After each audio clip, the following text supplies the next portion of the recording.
자, 이 개발의 아까 우리 타당성 분석이라고 했었잖아요. 개발의 과정 중에 타당성 분석이 있었죠. 그걸 좀 자세히 보는 거예요. 이 타당성 분석은 일단 순서. 이거는 제가 앞글자를 좀 땁니다. GCC 타투 이렇게 제가 보통 얘기합니다. 네, 순서 중요하거든요, 항상. 개발은 순서가 잘 나와요. 자, G가 뭐냐면 지역경제 분석이고요.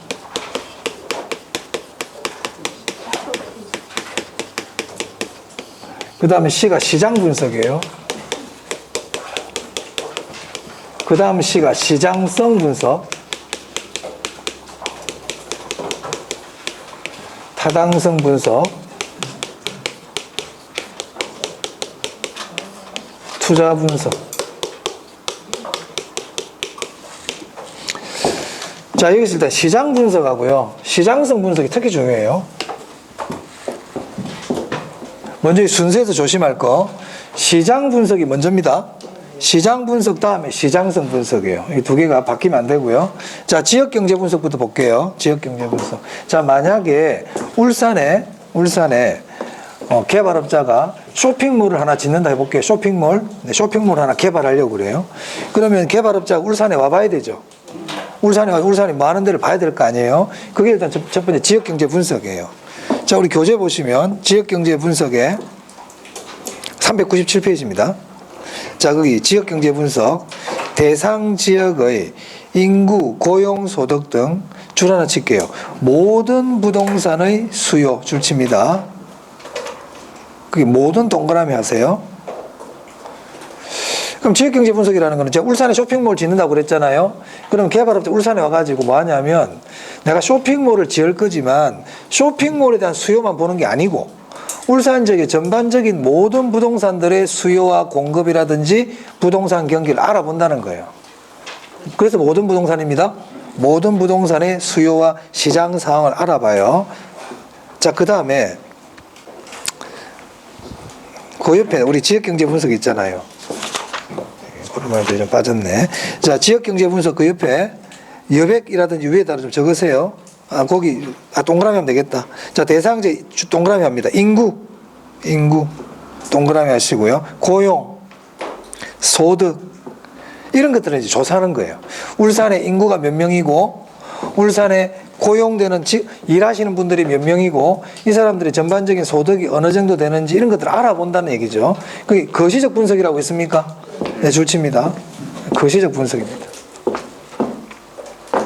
네, 그런 것들을 확인하시면 되겠어요. 자, 그다음 시장 분석이에요. 자, 이 시장 분석 중요하다 그랬어요. 자, 시장 분석은 보면 거기 동그라미 1번에 아까 우리 지역경제 분석에서는 모든 부동산이라 그랬죠. 자, 이 사람 지금 쇼핑몰 지으러 왔다 그랬잖아요. 그럼 이제 내가 지으려고 하는 쇼핑몰에 대한 수요 공급 사항을 분석해요. 그러니까 모든 부동산은 무슨 부동산입니까? 특정 부동산이죠. 특정 동그라미 하고요. 특정 부동산 줄치고 특정 동그라미 수요와 공급을 분석한다 줄칩니다. 그래서 시장 분석이라는 거는 그냥 내가 개발하려고 하는 특정 부동산의 수요 공급을 분석해요.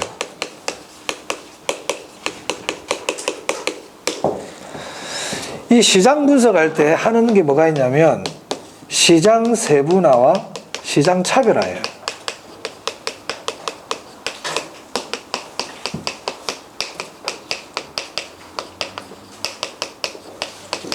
자, 시장 분석에서 이거 중요해요. 이거 2번. 그럼 시장 세분화와 시장 차별화는 언제 한다고요? 시장 분석할 때. 시장 세분화와 시장 차별은 언제 한다? 시장 분석할 때. 시장 분석할 때 합니다. 그러면 시장 세분화라는 건 뭐냐면 이 마케팅에서도 나오는 용어인데 시장 세분화는 고객을 구분하는 거예요. 고객을 구분하는 거예요. 고객을. 이 고객을 구분한다는 거는 수요와 관계 있어요. 수요.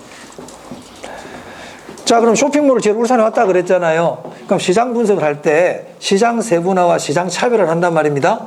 그럼 시장 세분화라는 거는 야, 울산에 그러면 한 인구가 100만 명이 된다. 그럼 이제 남자는 몇 명이고 여자는 몇 명인지 나눠보는 거예요.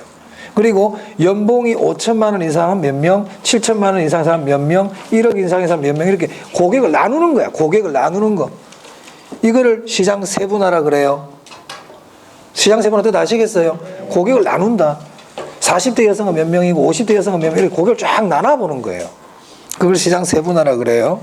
그럼 시장 차별화는 뭐냐면 공급 제품을 가지고 시장을 구분하는 거예요. 제품을 가지고 구분하는 거예요. 제품을 가지고.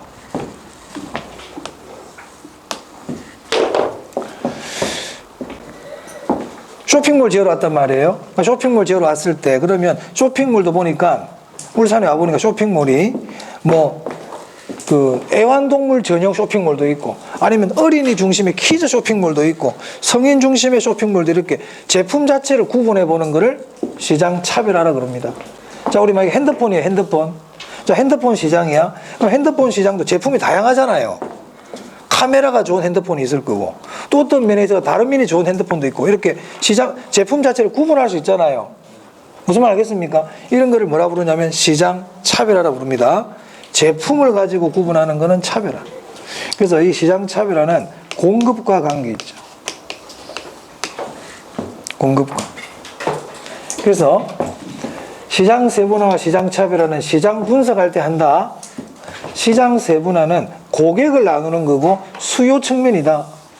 시장 차별화는 제품을 구분하는 거고 이건 공급과 관계 있다. 이렇게 구별하시면 되겠습니다. 자, 우리 교재본 그런 말이 있을 겁니다. 자, 디귿에 시장 세분화는 수요자의 특성에 따라 시장을 구분하는 거고 수요자의 특성이 고객을 나눈다는 뜻이에요. 시장 차별화는 공급 제품 특성에 따라 시장을 구분하는 거다. 구별하시면 되겠습니다. 자, 그 다음에 시장성 분석입니다. 자, 우리 시장성이라는 게 뭐예요? 잘 팔릴 수 있을까? 이 얘기잖아요. 그 시장성이 없어. 그 말은 잘 안 팔릴 거야. 이 말이잖아요. 그래서 시장성 분석은 매매, 임대 가능성 분석입니다. 잘 팔릴 거냐? 임대가 잘 될 거냐? 우리 쇼핑몰을 지으면 잘 팔릴까? 쇼핑몰을 좀 임대가 잘 될까? 이걸 알아보는 게 시장성 분석이에요. 그리고 교재 보시면 기억에 시장성 분석이라 줄 쳐야 됩니다. 개발되는 부동산이 현재나 미래의 시장 상황에서 매매되거나 임대될 수 있는 능력을 분석하는 것이다. 매매되거나 임대될 수 있는 능력이 뭐예요? 매매 임대 가능성이잖아요. 맞아요? 그거 잘 알아두셔야 돼요. 이게 시장성 분석이에요. 시험에서 시장 분석이란 그래놓고 그 얘기를 한단 말이에요. 틀렸죠? 시장성 분석이란 그래놓고 이 얘기를 한단 말이야. 뜻을 잘 알아놔야 돼. 뜻을 잘 알아놔야 돼.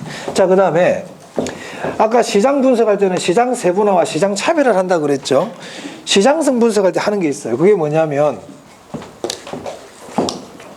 흡수율 분석이에요.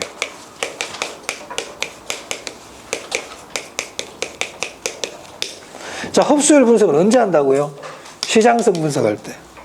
시장성 분석할 때. 그럼 흡수율 분석이 뭔지 뜻을 알아야 돼. 자, 우리 교재 봅니다. 397페이지 보면 디귿에 흡수율 분석 이런 말 보이죠? 시장성 분석할 때 한단 말이에요. 자, A 볼게요. 지난 1년 동안 일정 지역에서 공급된 부동산이 얼마만큼의 비율로 시장에 흡수되었는가를 구체적, 미시적으로 분석하는 방법이다. 이렇게 돼 있네. 자, 한마디로 흡수율 분석은 뭐냐면, 자, 우리 쇼핑몰 짓는다고 그랬잖아요. 쇼핑몰. 그러면은, 야, 지난 1년 동안에 울산에 쇼핑몰을 지어가지고, 지난 1년 동안 지은 쇼핑몰들 중에서 얼마나 매매가 잘 됐고, 얼마나 분양이 잘 됐는지를 알아보는 거예요. 자, 내가 아파트를 지으려고 그래요. 아파트를 개발하려고 그래. 그럼 지난 1년 동안 아파트가 얼마나 빨리빨리 분양이 잘 됐고, 아파트가 얼마나 빨리빨리 잘 팔렸는지를 알아보는 게 흡수율 분석이 된 말입니다. 이해되십니까? 그래서 흡수율이라는 게 빨리 매매가 되었느냐 이걸 얘기하는 거예요. 그 흡수율이 높다. 그 말은 빨리 매매가 되었다 이 얘기지. 흡수 기간이 짧다도 빨리 매매가 되었다는 뜻입니다. 자, 그래서 그 뒤에 보면 이런 말이 있어요. 과거 추세 동그라미 하세요. 추세. 그래서 흡수율 분석은 일종의 추세 분석이에요. 추세. 흡수율 분석 뜻 아시겠어요? 지난 1년 동안 유사한 부동산이 얼마나 빨리빨리 매매가 되었는지를 알아보는 분석이에요. 추세를 알아보는 거예요. 자, 그 다음에 그 뒤에 보시면 네, 미래의 흡수율을 파악하는데 그 목적이 있다 보입니까? 그 줄치고 별표입니다. 자, 흡수율 분석은 목적이 중요하거든요. 흡수율 분석은 뜻도 중요하지만 목적 알아야 돼. 목적이 뭐냐? 한마디로 미래 예측이야. 미래 예측. 흡수율 분석이라는 거는 그 자체는 과거를 조사하는 거예요. 지난 1년 동안 얼마나 빨리빨리 매매되었는지는 과거를 조사하는 거잖아요. 근데 그 조사하는 이유가 과거를 정확하게 파악하는 게 목적이 아니고 뭐가 목적이다? 미래를 예측하는 게 목적이라고요. 그래서 그 보시면 목적 보세요. 미래의 흡수율을 파악하는데 그 목적이 있다. 이 중요합니다. 과거 추세를 정확하게 파악하는데 목적이 있다. 그러면 안 돼요. 미래를 예측하는 게 목적이에요. 미래의 목적이 있다. 미래. 자, 그래서 B번에 보시면요. 둘째 줄에 보니까 흡수 시간은 짧을수록 시장 위험이 감소한다. 이해됩니까? 흡수 시간이라는 게 얼마나 빨리빨리 매매되는 얘기 흡수 시간이거든. 그러니까 흡수 시간이 짧을수록 좋지. 흡수율은요. 높을수록 좋은 거죠. 그래 위험이 줄어드는 거예요. 흡수율이 높을수록 흡수 시간은 짧을수록 위험이 줄어든다. 이런 내용입니다. 자, 넘깁니다. 자, 그 다음에 타당성 분석이에요. 이 타당성 분석은 한마디로 얘기하면 충분한 수익성이 나오느냐. 네, 수익성 분석이죠. 수익성 분석. 이제 수익이 되느냐. 이제 계산기 두드려 보는 거예요. 이제 계산기. 어느 정도 남을까? 계산해 보는 거예요. 그래서 보면 그 밑에 보면 세후 현금 수지를 기준으로 이런 말 보입니까? 우리 앞에서 세후 현금 수지 같은 거 공부했잖아요. 투자론에서. 여기 써먹는 거예요, 이제. 세후 현금 수지를 기준으로 판단하죠. 자, 그 다음에 5번이에요. 투자 분석은 뭘까요, 이제? 투자 여부 결정하는 거지.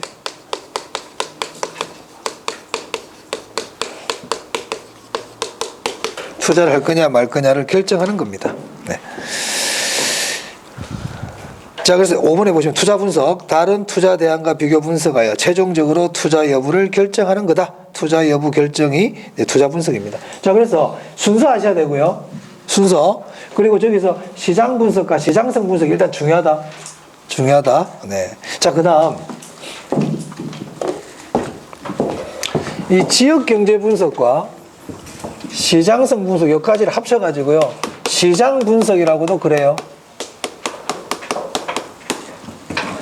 타당성 분석과 투자 분석을 합쳐서 경제성 분석이라고도 그럽니다. 그럼 시장 분석을 먼저 합니까? 경제성 분석을 먼저 합니까?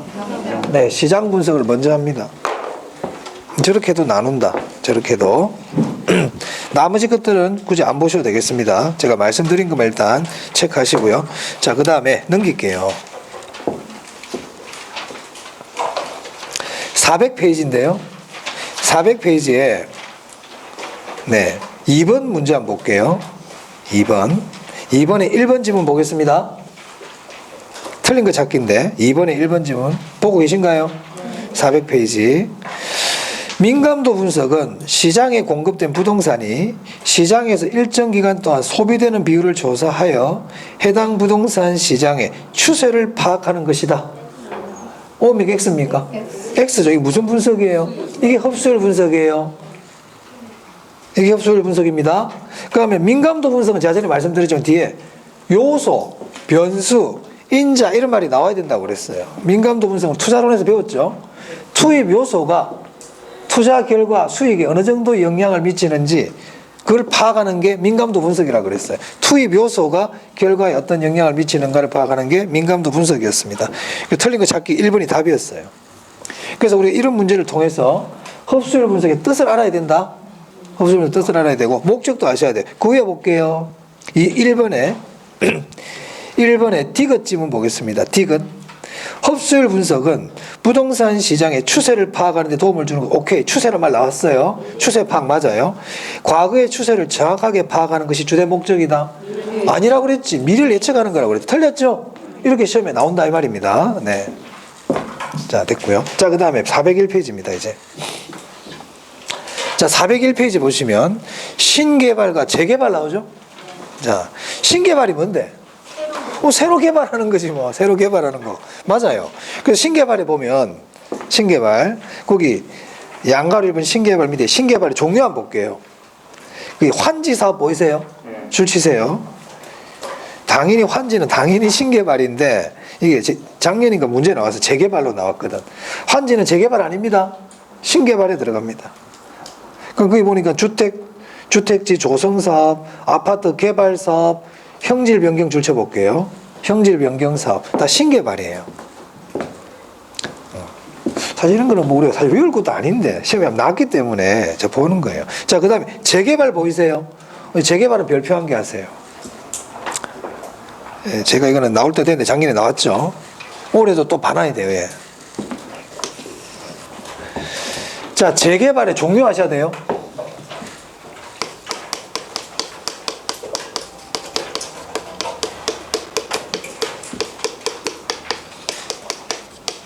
네 가지가 있거든요. 철거 재개발,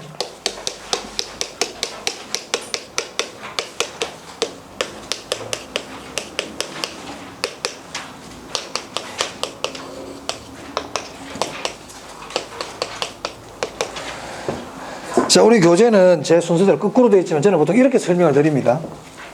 자, 철거 재개발부터 먼저 보겠습니다. 우리 교재는 뒷페이지에 있겠네요. 철거 재개발. 찾았어요?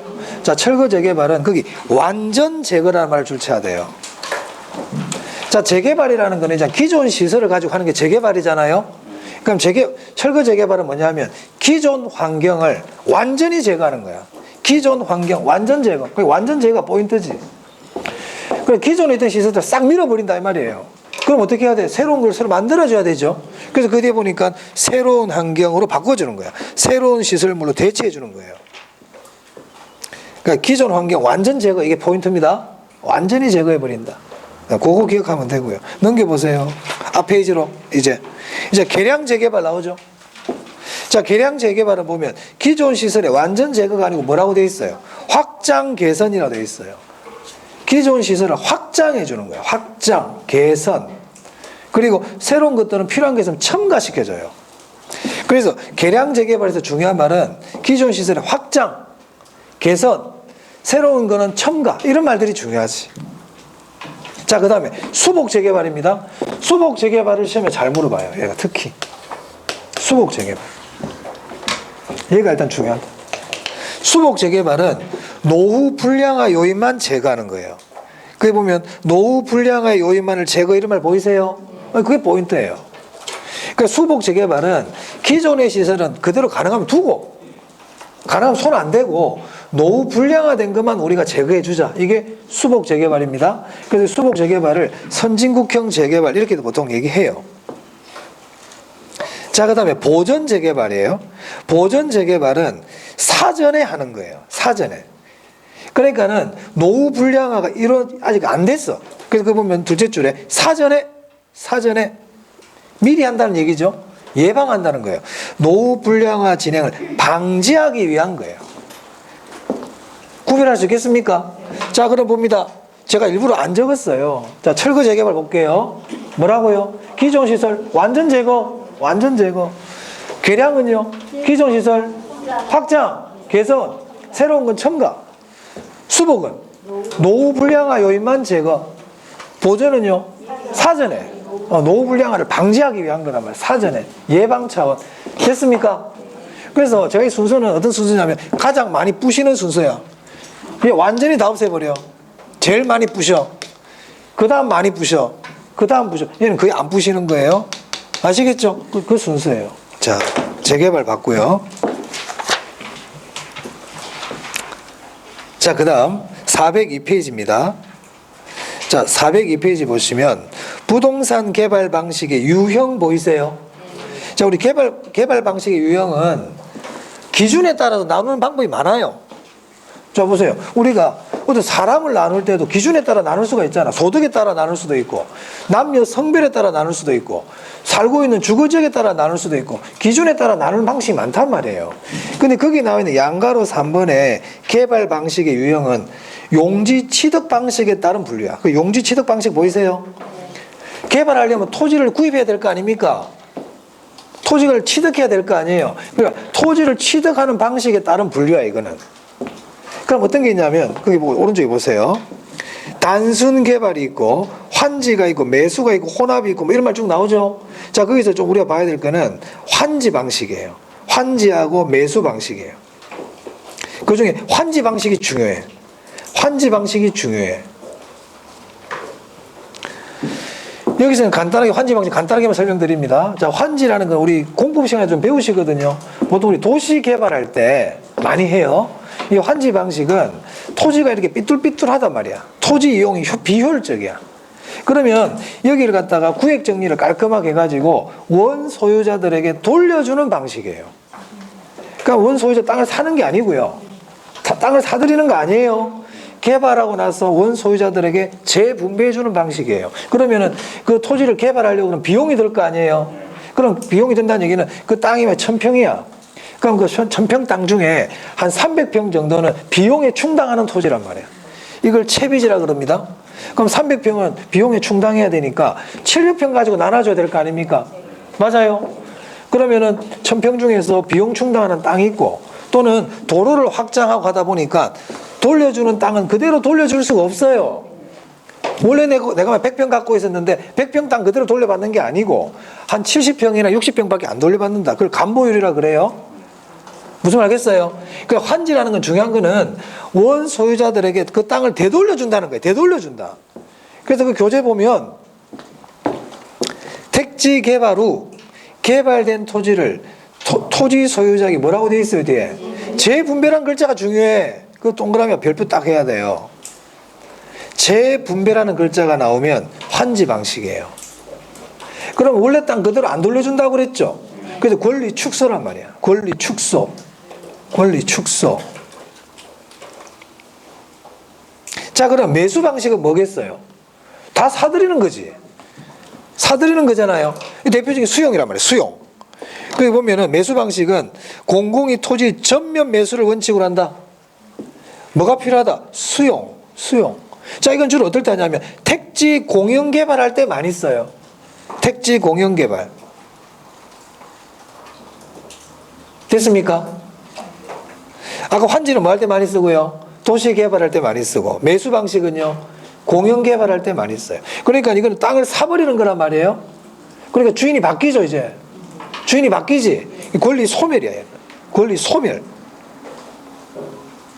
그럼 택지 공영 개발 방식 옆에다가 여기 택지 공영 개발 방식 있죠? 줄 딱 치고요. 이건 제가 나중에 또 한번 설명 자세하게 할 때가 있어요. 지금 간략하게 한번 보고 갈게요. 줄 쳤죠? 여기 하살표 쫙 빼가지고요. 분양, 매각 이렇게 딱 적어두세요.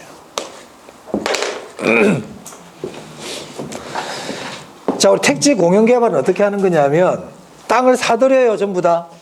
수용한단 말이야. 지금 우리 저기 광명시흥 아시겠죠? 지금 신도시 개발하고 있잖아요. 저거야, 저거. 그러면 땅 주인에게 전면 수용을 해. 다 사들여요. 사들이면 어떻게 그걸 개발을 딱 해? 개발하면 어떻게 해요? 이제 파는 거예요, 다. 그럼 원 땅 주인이 바뀌죠?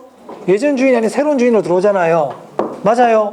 이렇게 하는 거를 분양, 매각한다 이렇게 얘기한단 말이야. 그러니까 공영 개발은 수용, 매각하는 거예요. 수용해서 매각하는 거예요. 환지는요, 매각이 아니고 뭐라고요? 재분배. 그래서 공영 개발과 환지를 구별할 수 있는 가장 결정적인 힌트가 뭐냐? 공영 개발은 분양, 매각이야. 환지는요, 재분배. 이 두 개 기억하면 돼. 그 두 글자 기억하면 된다고. 자, 나중에 이제 하겠지만, 그런데 신탁이라는 말 보입니까? 신탁. 자, 니은에 신탁이죠. 신탁 동그라미. 신탁이라는 말이 나오면 소유권 이전이에요. 이거 제가 나중에 설명드립니다. 뒤에 나옵니다. 자, 넘길게요. 자, 이제 404페이지예요. 자, 404페이지 보시면 택지 개발 그래가지고 공영 개발이라고 양가리 부분에 공영 개발이 있습니까? 자, 한 페이지 오른쪽에 보시면, 한 페이지 오른쪽에 보시면 민간 개발 있나요? 그리고 택지 개발을 얘기할 때는 공영 개발과 민간 개발로 나눌 수 있어요. 그럼 이건 어떤 게 따른 분류냐? 개발의 주체에 따른 분류예요. 개발의 주체에 따른 분류. 아까 우리 용지 취득에 따른 분류에서는 환지라든지 매수라든지 이런 말이 있었죠.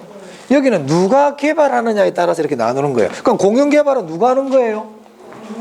공적 주체가 하는 거지. 정부나 지자체나 공사. 맞아요. 그게 공영 개발이에요. 그게 공영 개발. 그럼 민간 개발은 뭐겠어요? 개인이나 기업이나 조합이 하는 게 민간 개발이겠지. 맞습니까? 네네, 그렇습니다. 우리 시험은요, 공영 개발보다 민간 개발이 훨씬 잘 나옵니다. 훨씬 잘 나온다. 그런데 405페이지에 그 위에 보면 표가 하나 나와 있죠. 자, 거기 보니까 환지 방식이고 공영 개발 있잖아요. 그 별표 하세요.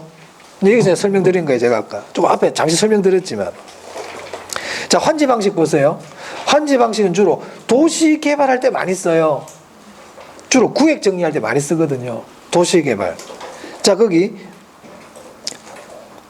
방식 보면 환지 처분돼 있고 권리 축소라 돼 있나요? 권리 축소 줄치시고요. 권리 축소. 아까 환지 방식은 재분배한다고 그랬죠. 그래서 환지 방식 위에다가 재분배 이렇게 적으세요. 재분배.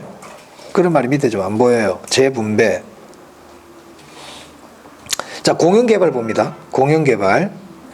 공영개발 밑에 보니까 수용이란 글자 있나요? 수용이란 글자가 있고 권리 소멸이라고 돼 있죠. 주인이 바뀌거든요. 그래서 공영개발사업 그 위에다가 제목 맨 위에 파란색 그 위에다가 분양, 매각 이런 말 적으세요. 그리고 공영개발에서 하나 어디 줄치냐면 개발이익의 사회적 환수 줄치세요. 이 공영개발은 개발이익의 사회적 환수가 쉬워요. 앞으로 개발이익의 사회적 환수가 쉽다 이런 말은 어떻게 생각하냐면 정부가 매각을 할 수 있잖아요. 정부가 매각을 할 수 있으면 개발이익의 환수가 쉬워요. 정부가 매각을 할 수 있잖아요. 그러면 개발이익의 사회적 환수가 쉬워요. 자, 우리 전에 토지은행 공부한 적 있는데 기억나세요? 오래돼가 기억이 좀 안 날 수도 있겠네. 토지은행이 뭐냐면 토지은행이 뭐더라? 정부가 토지를 미리 사두는 거라 그랬잖아요. 미리 사두는 거라 그랬죠. 그러니까 미리 사두가 뭐예요? 나중에 정부가 직접 쓸 수도 있고요. 필요로 하는 사람들한테 팔 수도 있어요. 그럼 토지은행이라는 건 결국 나중에 정부가 팔 수도 있네. 맞아요. 그럼 토지은행은 개발이익의 환수가 쉽다 어렵다? 쉬워요. 그러니까 정부가 나중에 팔 수 있는 입장에 설 수 있으면 개발이익의 환수가 쉬워요. 자, 그럼 환지 봅시다. 환지는 매각하는 겁니까? 재분배하는 겁니까? 재분배하는 거죠. 그럼 개발이익의 환수가 쉬울까요? 어려울까요? 어렵지. 그래서 거기 보시면 환지 보시면 개발이익의 환수가 곤란하다 이런 말 나와 있네. 보이세요? 자, 그리고요. 그 밑에 절차가 복잡하다 이런 말이 있죠. 앞으로 그 이해관계자가 많잖아요. 이해관계자가 많으면 절차가 복잡해요. 절차가 복잡하다는 거는 사업의 속도가 빠르다, 사업의 속도가 느리다. 느립니다. 그래서 이거는 그냥 환지는 절차가 복잡하다 이렇게만 기억하지 말고요. 이해관계자가 많잖아요. 그러면 절차가 복잡하고 사업이 지연돼요. 속도가 느리다고요. 우리 지난 토요일날 프로젝트 파이낸싱 공부했는데 프로젝트 파이낸싱. 자, 프로젝트 파이낸싱은 이해관계자가 작을까요? 많을까요? 그 큰 공사를 하는데 프로젝트 파이낸싱은 대규모 공사다, 소규모 공사다? 대규모 공사죠. 그럼 이해관계자 작을까 많을까? 많아요. 많아요. 은행들도 한두 군데가 아니고요. 건설회사들도 한두 군데 참여하는 게 아니라고. 그러면 사업 절차가 단순하다, 복잡하다? 속도가 빠르다, 느리다? 느립니다. 그 얘기는 안 하더라도 이해관계자가 많으면 속도가 느려요. 기억해 주세요. 그럼 환지 방식은 이해관계자가 많아요. 지주들의 동의 다 받아야 돼요. 절차가 복잡하다고. 그 속도가 느려. 자, 그런데 공영개발이 있죠. 전면 매수해가지고 바로 개발해버리는 거거든. 속도가 빠릅니다. 속도가 빠르다. 오케이? 환지 처분은, 환지 방식은 개발업자, 사업 시행자의 비용이 많이 들까요? 비용이 얼마 안 들까요? 사업 시행자의 비용 부담이 클까? 비용 부담이 작을까? 작아. 안 사잖아. 땅 안 사들인다니까. 그리고 거기는 토지를 가지고 비용 충당 다 해. 개발 사업자의 재정적인 부담, 비용 부담이 작아. 그런데 공영개발, 수용, 매수 방식은요, 재정적 부담이 크면 다 사들여야 되잖아요. 외울 게 아니겠다. 어떻게 다 외우려고 그래, 일일이 다. 그 뜻을 알면 저절로 이해가 되도록 해야지. 그래서 재원 조달 보세요. 재원 조달. 공영개발은 사업 시행자 부담돼 있잖아. 그러니까 자금의 부담이 크다니까. 그런데 환지 같은 경우는 토지 소유자가 부담하잖아요. 자기 땅을 가지고 하는 거 아닙니까? 그러니까 사업 시행자의 재정적 부담이 작지. 그러니까 환지 재정적 부담이 작다. 공영개발 재정적 부담이 크다. 이런 내용입니다. 그래서 그 밑에 보니까 공영개발 밑에 보세요. 시행자의 자금 부담이 가중된다 이렇게 돼 있잖아요. 맞습니까? 자, 외우려고 그러지 말고. 자, 외우려고 그러지 말고. 자, 수용하면요, 보상해줘야 되죠. 그럼 보상해주면 그 땅 주인들이 고맙습니다 그럽니까? 이의를 제기합니까 보통? 벌써부터 냄새 나잖아. 벌써부터. 그 민원이 발생한다니까. 그리고 단점 보세요. 토지 소유자의 민원 발생 우려가 있죠. 이해되세요? 환지는 민원 안 생겨요. 환지는 좋아해요. 어찌 보면 자기 땅 개발해가지고 땅값이 올라가거든. 그렇잖아요. 그러니까 환지 같은 게 민원이 발생 잘 안 한다니까. 그런데 공영개발은 수용을 하다 보니까 민원이 발생한단 말이에요. 나중에 또 깽가리채를 갑니다. 저기 지금 가뜩이나 지금 시국도 그런데 거리를 더 만들어줬잖아. 지금 수용 안 하려고 그러죠. 그 땅 주인들이 무슨 말 나와 벌써부터 수용 거부하고 있잖아. 하여튼 그래. 환지와 공영개발 알아두세요. 차이점 잘 봐두셔야 됩니다. 자, 그 다음에 민간개발인데요. 민간개발 방식 시험에 잘 나온다. 그 별표 2개.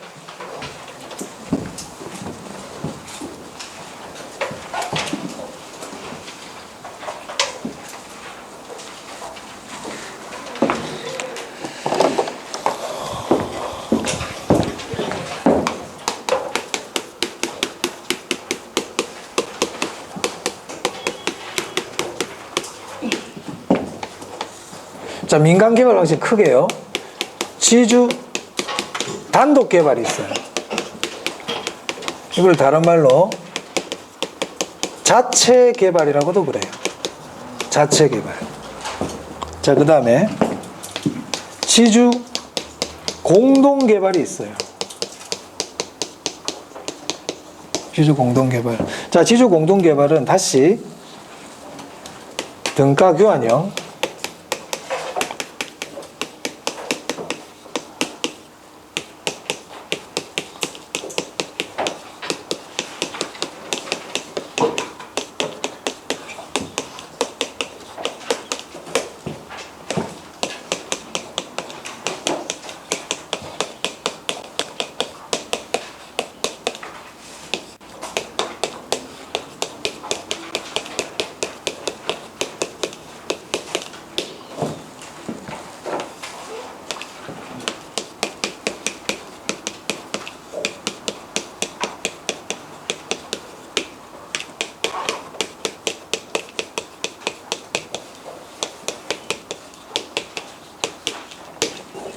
뭐 이렇게 크게 나눌 수 있어요.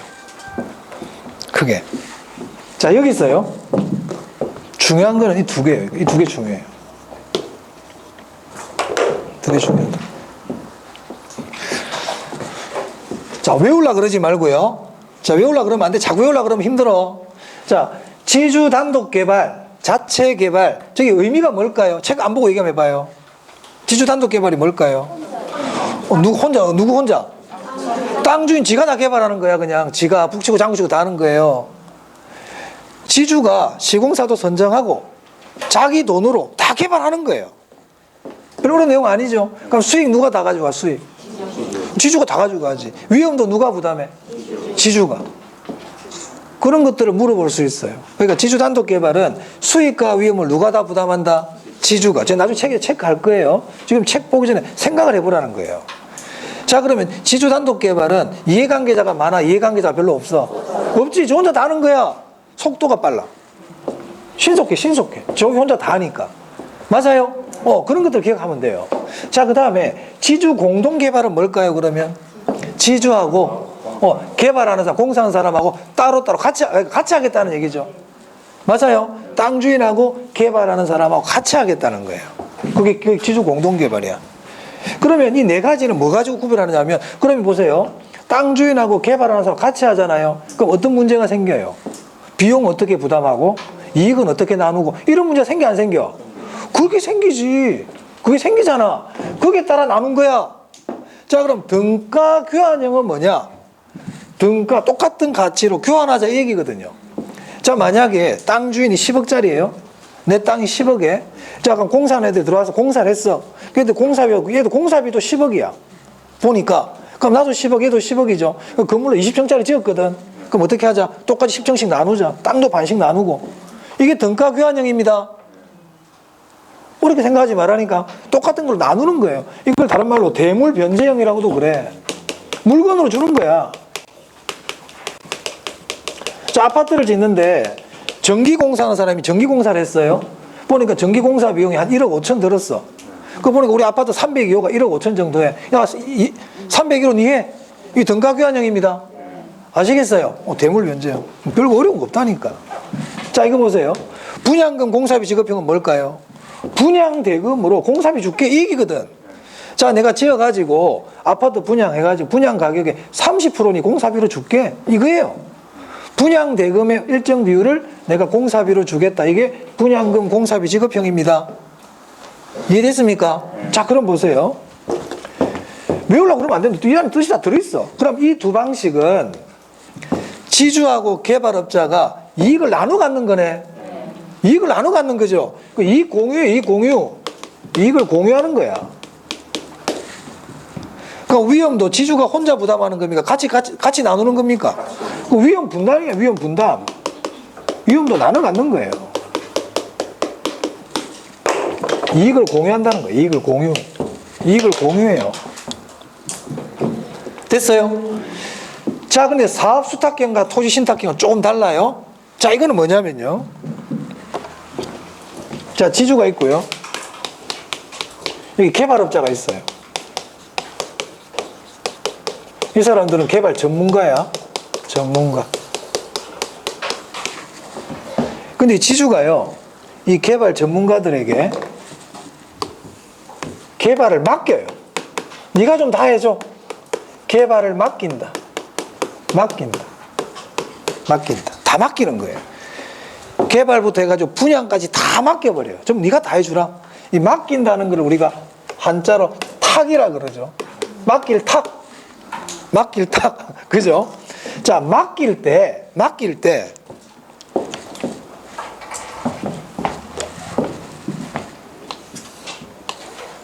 소유권을 이전하지 않고 맡겨. 소유권을 이전하지 않고 맡겨. 이거를 위탁이라 그래요. 소유권을 안 넘겨. 땅 소유권은 여전히 나한테 있어. 근데 네가 개발만 해줘 하고 맡기는 거예요. 전에 샤넬 명품 가방이 있거든. 샤넬 명품 가방. 이걸 내가 팔아야 되겠어. 근데 나는 잘 못 팔아. 그래서 어떤 삼산에 갔더니 명품 가방만 대신 팔아주는 데가 있어. 그거를 위탁 매매라 그러죠. 그럼 내가 샤넬 가방을 맡겼어. 맡기면서 이거 좀 팔아주세요 이렇게 하잖아요. 그럼 가방 주인 누군데? 아니, 내가 가방 주인이야. 안 팔리면 내가 갖고 올 수 있다니까. 맞아요. 그럼 이 사람 팔아주잖아요. 팔아주면 뭐 받아 이 사람? 수수료 받지. 자, 위탁은 소유권을 넘긴다 넘기지 않는다. 소유권 안 넘기는 게 위탁입니다. 자, 그런데 소유권도 넘겨줘. 소유권도 이전해. 물론 여기서 이전은 형식적인 이전이에요. 나중에 돌려받아요. 소유권을. 이 소유권을 이전하면서 맡겼다. 이거를 신탁이라 그럽니다. 중요하다 이거. 그럼 신탁과 위탁의 차이는 뭐냐? 다 맡기는 거야. 맡기는데 소유권을 넘기면서 맡기는 걸 뭐라 그러고요? 신탁. 소유권을 넘기지 않고 맡기는 걸 뭐라 그런다고요? 위탁이라 그럽니다. 오케이? 그러면 이때 이 개발업자가 이제 맡김을 받잖아요. 맡김을 받죠. 이 사람을 수탁자라 그래요. 수탁자. 수탁자. 자, 그럼 보세요. 소유권을 이전하면서 맡길 정도면 이 수탁자가 굉장히 안정적이고 믿을 수 있는 사람이어야 되겠죠. 맞습니까? 그래서 이 소유권 이전에 신탁이 있어가지고 수탁자는 누구냐면 신탁회사가 수탁자가 돼요. 여러분 신탁회사라는 말 들어보셨나요? 국민투자 신탁 이런 거 있잖아요. 아세아 토지 신탁, 그죠? 그런 신탁회사들이 수탁자가 된단 말이야. 오케이? 그럼 만약에 신탁할 때 신탁개발 아닙니까? 신탁개발. 토지 신탁행에서 수탁자 그러면 신탁회사를 얘기하는 겁니다. 위탁에서는 신탁자 회사가 수탁자가 아닐 수도 있단 말이에요. 그러면 위탁이든 신탁이든 다 수탁자라고 얘기할 수 있어. 근데 신탁일 때는 수탁자가 누구를 얘기한다고요? 신탁회사를 얘기해요. 신탁회사를. 소유권 넘기는 거예요. 얘는 소유권 안 넘기고. 이게 제일 중요하다. 자, 그 다음에 이제 그럼 개발을 다 했지? 개발업자 개발 다 했어요. 그리고 나서 신탁은요 원래대로 돌려줘요. 개발 다 끝나고 분양 다 하고 원 소유자에게 돌려줍니다. 그래서 이걸 형식적 이전이라 그럽니다. 자, 그러면 이 둘은 위탁과 신탁은 이익을 공유하는 거냐 아니냐 이 말이에요. 그러면 이 수탁자들은 개발 다 끝나고 분양 다 해주면서 뭐 받느냐? 수수료 받아요. 뭐 받는다고요? 수수료. 그럼 이거는 이익을 공유하는 거다, 공유하지 않는 거다? 이익 공유하는 거 아니야. 이 둘은 이익 공유가 아니야. 이익 공유가 아니야. 뭐 받는다고? 수수료. 수수료. 수수료 받아. 그럼 이거 보세요. 등가교환형과 분양금 공사비 지급형은 이익 공유라 그랬지? 그럼 이 말은 수수료가 발생한다, 발생하지 않는다? 수수료 발생 안 해. 수수료 발생 안 해, 얘들은. 이것부터 빨리 구별해야 돼요. 이것부터 구별. 다시 정리한다. 자, 수탁과 신탁의 차이점이 뭐다? 신탁은 뭐가 이전이 된다? 소유권 이전. 소유권 이전. 소유권 이전. 제일 중요해. 소유권 이전이야.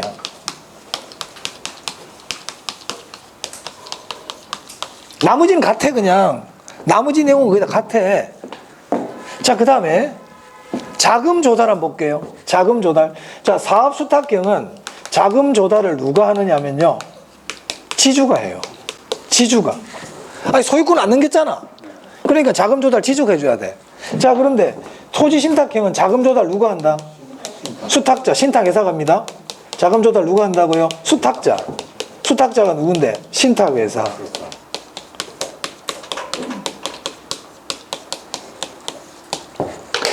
그러니까 이것도 토지 소유권을 갖고 있는 사람이 자금 조달을 한다 이렇게 생각하시면 돼요. 오케이? 자, 그러면 사업수탁형은 소유권은 여전히 지주에게 있죠. 지주에게 있단 말이에요. 얘는 소유권 넘겼죠. 그러니까 소유권을 갖고 있는 사람이 자금 조달을 한다. 위탁은 지주가 소유권 그대로 갖고 있으니까 자금 조달도 누가 한다? 지주가. 신탁은 소유권을 신탁회사에 넘겨줬잖아. 그러니까 자금 조달을 누가 한다? 신탁회사가 한다 이 얘기입니다. 자, 여기까지 보고 정리 좀 하고 또 계속 할게요. 자, 우리 교재요. 406페이지입니다. 자체개발 사업. 자, 니은 볼게요. 이는 사업 시행, 자금 조달, 이익의 귀속 주체가 모두 누구다? 토지 소유자가 된다. 위험도 누가 다 부담해요? 토지 소유자 다 부담하죠. 그래서 장점 보세요. 속도가 빨라. 속도가 빨라. 단점, 위험이 커. 이해되세요? 406페이지. 단점, 사업 위험성이 매우 높다. 왜? 자기가 다 부담해야 되니까. 자, 다음 지주 공동입니다. 자, 지주 공동에 보면 맨 먼저 공사비 대물 변제형이라고 있죠. 등가 교환 방식이라고 똑같은 얘기거든요. 토지 소유자가 개발 사업을 발주하고 개발업자는 공사비를 준공된 건물의 일부로 변제받는 방식, 똑같은 비율로 교환하는 거예요. 그래서 그 밑에 그 뒤에 뭐라고 되어 있냐면 수수료 문제가 발생하지 않음 줄칩니다. 수수료가 발생 안 해. 옆에다가 이익 공유 방식이기 때문에 그래. 이익 공유 방식이야, 얘들은. 이익을 공유하는 거예요.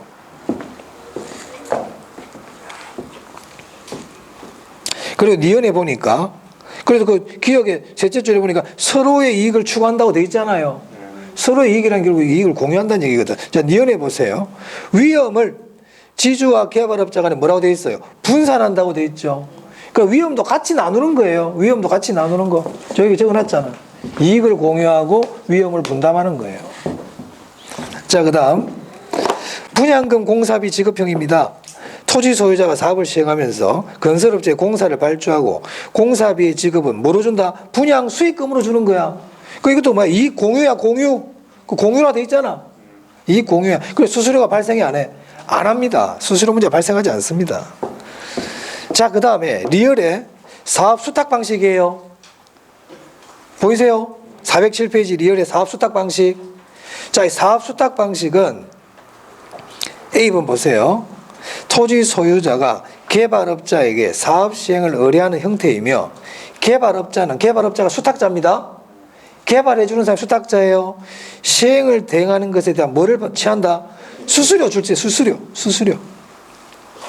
그럼 토지 소유자 명의로 줄지세. 토지 소유자 명의. 토지 소유자가 자금 조달. 왜? 소유권이 안 넘어갔기 때문에. 그러니까 사업 수탁 방식은 개발의 주체도 누구다? 지주가 다 하는 거야. 사업도 지주 이름으로 개발하는 거예요. 자금 조달도 누가 하고요? 지주가. 단지 수탁자는 일만 대신해 줄 뿐이야. 자, 그 다음 거기 사업 수탁 방식 C번 볼게요. C번 별표하세요. 사업 종류 후 개발 사업에서 발생하는 지분, 수익, 소유권은 전부 누가 가지고 있다? 토지 소유자가 가지고 있고요. 개발업자는 뭐만 취한다? 수수료. 그래서 뒤에 보니까 지분 공유 방식 아니라고 돼 있죠? 지분 공유 방식 아니다. 줄칩니다. 이 공유 방식 아니라고요. 이 공유 방식 아니에요. 그럼 이익은 누가 다 가지고 가? 사업수탁형은 이익은 지주가 다 가지고 가는 거야. 이거는요 마찬가지. 지주가 가지고 가요. 지주가 둘 다 지주가 다 가져간다니까 이익을. 그러니까 수수료 받아가잖아요 얘들은. 그러니까 이 둘은 전부 다 이익을 공유하는 방식이 아니에요. 이익 공유가 아니라고요. 이 둘의 차이점은 소유권이 넘어가느냐 안 넘어가느냐 이 차이점이고, 소유권을 넘어가니까 자금 조달도 네가 하란 얘기야. 소유권 넘겨줬잖아. 네가 돈 조달해. 무슨 말 알겠어요? 그럼 네 이름으로 해 이 얘기예요. 위탁은요 소유권 안 넘어갔지. 내가 여전히 그 땅 갖고 있잖아. 그럼 내 이름으로 하겠다는 거야. 자금도 누가 조달하겠다? 내가 조달하겠다는 거예요. 그건 부수적인 차이점이고. 자, 그 밑에 토지 신탁 보세요. 신탁 시험에 잘 나옵니다. 자, 신탁은 개발 신탁이라고도 그러고 토지 신탁이라고 그러고 용어가 다양해. 신탁이라는 글자가 들어가. 자, 1번 볼게요. 자신의 토지를 신탁회사에 위탁하여 개발관리 처분하는 방식이며 사업위탁 방식과 유사하나 줄쳐야 돼. 신탁회사에 형식상의 소유권이 이전된다는 거예요. 신탁은 소유권 이전되는 겁니다. 자, 이때 사업은 그럼 누구 이름으로 하느냐? 신탁회사 명의로 해요. 소유권 다 넘겨줬잖아 지금. 자금도 누가 조달한다고요? 신탁회사가 조달해요. 그래서 보통 신탁은요, 자, 맡기는 사람, 뭐 지주겠지, 그죠? 신탁자라 불러요. 자, 맡김을 받는 사람,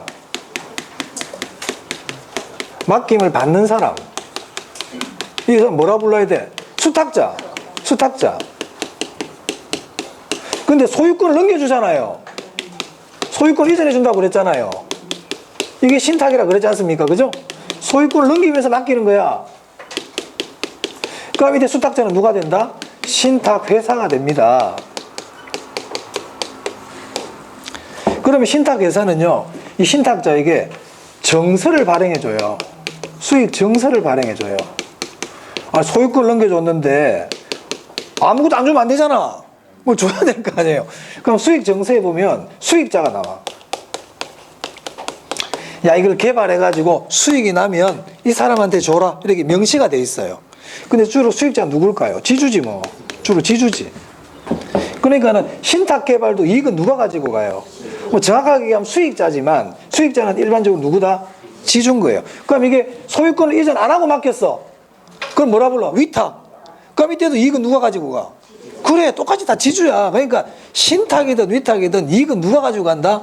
지주가 가져가는 거예요. 물론 신탁은 정확하게 얘기하면 수익자 그래야 맞지만 수익자가 일반적으로 지주예요. 그 이익을 가져간 사람은 똑같다고. 그러면 수탁자들은 이익을 가져간다 안 가져간다? 안 가지고 가. 수탁자들은. 그럼 수탁자들은 지분이 있다 없다? 없어요. 그럼 걔들 뭐만 가져간다고요? 수수료. 그게 차이점이라고 얘하고 이게 차이점이라고요. 오케이? 그래, 그 얘기하고 있어요. 그 이번에 보면 신탁회사는 지주와 약정에 신탁 수익증권을 발행하여 이렇게 나와 있죠? 정서를 발행해줘요. 3번에 건물이 준공되면 신탁회사가 입주자를 모집하고 임대 수입에서 제세 공과금을 공제한 후 수익증권의 소유자, 토지 소유자에게 수익을 배당해준다. 그리고 나서 원래대로 토지 소유권도 돌려줍니다. 다 돌려줍니다. 넘겨보세요. 그래서 4번에 보세요. 신탁기간이 종료되면 신탁회사는 사업 종료 후 개발 사업에서 발생한 지분 수익 소유권은 모두 누구에게 반환한다고요? 토지 소유자에 다 반환해줘요. 그리고 신탁회사는 뭐만 받아간다? 수수료. 그래도 지분 공유 방식이 아니다. 이렇게 돼 있네요. 됐어요? 자, 다시 정리하면 이렇습니다. 차이점. 소유권을 넘기느냐 안 넘기느냐 이 차이점이에요. 공통점. 이 공유 방식이 아니야. 수수료 받아가는 거야. 그 다음에 자금 조달은요. 토지 소유권을 갖고 있는 사람이 자금을 조달한다. 이 내용이에요. 됐습니까? 자, 그 다음에 컨소시엄 볼게요. 우리 교재 408페이지입니다. 컨소시엄. 자, 컨소시엄이라는 건 뭐냐면 그 1번에 볼게요. 법인 간에 이런 말 보이세요? 동그라미 1번 뒤에 보면 법인 간에 보입니까? 잘 따라와야 돼. 지금 408페이지 하고 있어요. 법인 간에 줄 치세요. 이 법인 간이라는 건 뭐냐면 컨소시엄은 법인들이 모이는 거예요. 법인과 법인들이 모여가지고 개발하는 거야. 그러니까 삼성개발, 현대개발, LG개발 이 회사들이 모여가지고 별도로 회사를 만들어. 그걸 컨소시엄이라 그래요. 그러니까 컨소시엄이라는 말은 법인들의 결합체야. 법인들의 결합체. 그래가지고 별도로 회사를 만드는 거예요. 그러니까 컨소시엄은 법인들이 모인 겁니다. 법인들이 모여가지고 별도로 회사를 만들 때 그걸 컨소시엄이라 그래요. 한국, 미국, 일본, 러시아, 중국이 막 모여가지고 육자회담한데 그 육자회담을 해가지고 캐도라는 걸 하나 만들었대. 이것도 하나의 컨소시엄이야. 각각의 단체들, 각각의 법인들이 모여가지고 별도로 뭘 하나 만들 때 그걸 컨소시엄이라 불러요. 오케이? 자, 그러면 이 컨소시엄은 법인들이 모였으니까 소규모 공사할까 대규모 공사할까? 대규모 줄 치세요. 대규모 공사인 거야. 그럼 법인들이 모였으니까 좀 안정감은 있겠네. 맞아요. 상호 기술 보완이 잘 될까요? 그렇지. 그러니까 이 컨소시엄 어떨 때 하냐면 삼성에는 없는 기술을 현대가 갖고 있어. 현대가 없는 기술을 삼성이 갖고 있는 거야. 그럼 기술적인 보완이 됩니까? 그때 보통 합니다. 그러니까 기술 보완 이런 말이 있을 거야. 기술 보완 있죠? 자, 그 다음에 이해관계자가 많네 그러면 속도가 빠르다 느리다? 느려요. 사업 속도가 느려요. 그래서 그 밑에 보시면요. 3번에 시간이 오래 걸리고 보이세요? 이해관계자가 많으면 오래 걸린다니까. 마찬가지로 책임 회피 현상이 일어나. 네가 잘못했다 내가 잘못했다. 지금 뭐 서울시장 합당한 다음에 이해관계자 둘이니까 지금 조정이 잘 안 되잖아. 시간 오래 걸리고 책임 회피하고 이렇게 되잖아요. 네, 그렇습니다. 사공이 많으면 배가 산으로 간다. 그래서 시간이 많이 걸려요. 됐나요? 자, 그 다음에 컨소시엄 나오면 법인, 대규모, 시간 오래 걸려 이런 거 기억하시면 되겠어요. 자, 그 다음에 아까 제가 어디를 건너뛰었냐면 407페이지에 디귿에 투자자 모집입니다. 보이세요? 그게 안 중요해요. 투자자 모집의 대표적인 게 신디케이터예요. 신디케이터. 자, 개발을 할 때 투자자를 모집해서 개발하는 거야. 내가 개발 사업을 돈이 부족해. 그 투자자를 모집해가지고 그 투자자들의 자금을 받아가지고 개발하는 방식을 투자자 모집형 신디케이터 이렇게 부릅니다. 주로 조합 아파트 같은 게 이렇게 많이 합니다. 네. 그런 건 크게 시험에 잘 안 나온다. 여기까지 이해됩니까? 자, 그 다음에요. 말이 나온 김에요. 나온 김에.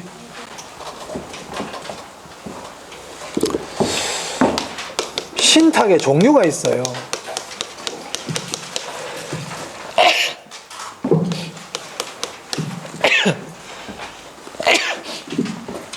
제가 한 번씩 놀래는데요. 신탁의 종류를 제가 한번 얘기를 해드릴 때 시험에 나와버렸죠. 지금 안 나오다가 이제 여전히 계속 봐야 돼요. 또 나올 수 있기 때문에. 자, 신탁이라는 거는 소유권을 이전해 주는 거라 그랬잖아요. 신탁의 종류가 있어요. 첫 번째가 관리 신탁. 두 번째가 담보 신탁. 세 번째가 처분 신탁. 네 번째가 개발 신탁이에요. 이 개발 신탁이 우리 조금 전에 배운 토지 신탁이라는 뜻이에요. 이게. 이 네 가지 기억하세요. 그럼 관리 신탁이든 담보 신탁이든 처분 신탁이든 개발 신탁이든 좀 신탁이라는 글자가 들어가잖아요. 그럼 그 말은 전부 다 소유권을 다 넘겨주는 거야. 얘한테 넘겨주는 거야. 소유권을. 자, 소유권을 넘겨줬어. 소유권을 넘겨준 이유가 뭐냐면 관리 좀 해달래. 근데 건물이 있거든. 건물이 있단 말이에요. 이 건물을 이 신탁회사에다가 소유권을 넘겨줘요. 그리고 좀 관리 좀 해주세요. 그래, 관리해가지고 수익이 나죠. 수익이 나면 이 수익 정세에 지정되어 있는 수익자에게 주세요. 이렇게 하는 거예요. 아버지가 건물 한 1,000억짜리 갖고 있거든. 여의도에 하나, 명동에 하나 이렇게 갖고 있는데 아들이 엄청나게 이상한 놈이야. 아들이. 그 아들한테 소유권 넘겨주면 애가 다 팔아먹을 것 같아. 불안한 거야. 그 신탁해서 소유권 넘겨. 그 네가 좀 관리해라. 그래서 수익이 나면 우리 아들한테 좀 주든지 이렇게 해라. 이렇게 하는 겁니다. 아시겠죠? 종류 아시면 돼요. 자, 담보 신탁은 뭐냐면요. 담보 신탁은 신탁 금융이라고도 그래. 이거 들어봤는데 이거. 기억이 나야 되는데 별표까지 했는데 그때 금융론 할 때 부채금융이었잖아요. 부채금융 기억해야지. 돈 빌리는 거예요. 돈 빌리는 거. 자, 이 사람이 은행 가서 돈 빌리려고 그럽니다. 은행 가서 돈 빌리려 그러면 돈을 빌리러 갔어. 이 건물을 담보로 하고. 무슨 말 알겠어요? 자, 그럼 은행 입장에서는 이거를 담보로 잡혀서 돈을 빌려줬을 때 이 사람이 다른 데 가서도 막 담보를 막 제공할 수 있잖아요. 은행에서 돈 1억 빌렸는데 또 개인한테 가가지고도 담보로 돈 2억 빌리고 또 딴 데 가서 돈 3억 빌리고 이렇게 할 수가 있죠. 근데 그렇게 하는 게 아니고 이 소유권을 일로 넘겨. 신탁회사에다가. 그럼 신탁회사에서 정서 발행해 준다고 그랬잖아요. 정서 가지고 가가지고 대출 받는 거예요. 그럼 은행 입장에서 좀 안전하지. 그러니까 담보신탁은 소유권을 넘겨주고 수익 정서를 담보로 해서 돈 빌리는 겁니다. 뜻 몰라도 돼. 담보신탁. 돈 빌리는 거야. 돈 빌리는 거. 그럼 얘는 뭘까? 처분 좀 아까 저게 샤넬 가방 처분해달라 맡겼잖아. 근데 맡길 때 소유권까지 넘기면서 맡기는 거야. 소유권까지 넘기면서. 그걸 뭐라 부른다? 처분신탁. 자, 이거는 조금 전에 했어요. 됐어요. 신탁 종류 4개 기억하세요. 자, 여기 뭐가 없냐면 매입 신탁이라는 건 없어요. 이 신탁의 종류가 아니지. 당연하지. 왜냐하면 신탁이라는 건 소유권을 넘겨주는 게 신탁인데 지금 매입하는데 무슨 소유권을 넘겨주면서 말이 안 되잖아요. 사실 말도 안 되는 용어인데 혹시 나오면 X입니다. 그래서 신탁의 종류 4가지 기억하세요. 관리신탁, 담보신탁, 처분신탁, 개발신탁. 개발신탁은 토지신탁이라고도 그럽니다. 그럼 신탁들은 다 공통점이 뭐라고요? 소유권을 이전하는 거다. 소유권을 이전하는 거다. 네, 그렇게 하시면 되겠습니다.